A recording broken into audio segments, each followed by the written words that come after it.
at independence and a number of years after independence, maybe 2 decades, this industry was dominated by foreigners.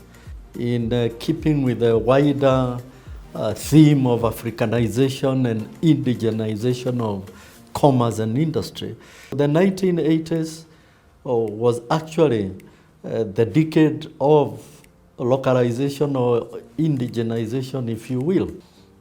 And even for the foreign or international companies, we had the leadership changing from the expatriates to indigenous Kenyans getting to the helm of leadership as managing directors, general managers. And so we saw a real transformation and a change. That was a very, very interesting time. And the first task that we embarked on, we didn't have a proper constitution.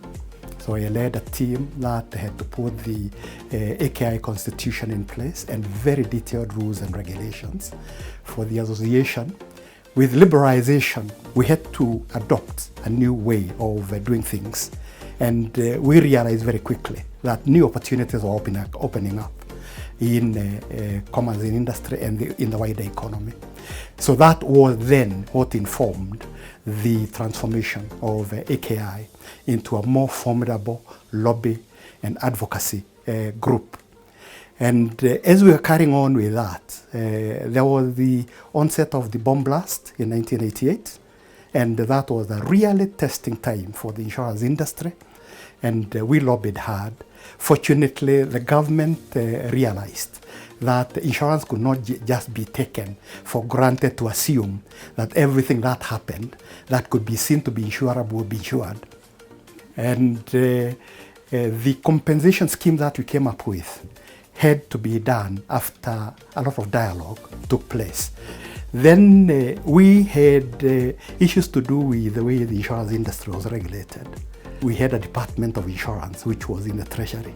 It was not a fully fledged regulatory body. And we decided to take this matter head on.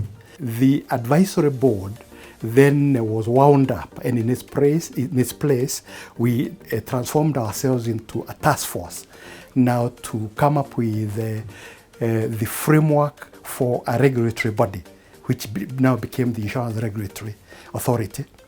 And a lot of work had to be done to put that framework together. Our IRA preceded the establishment of RBA.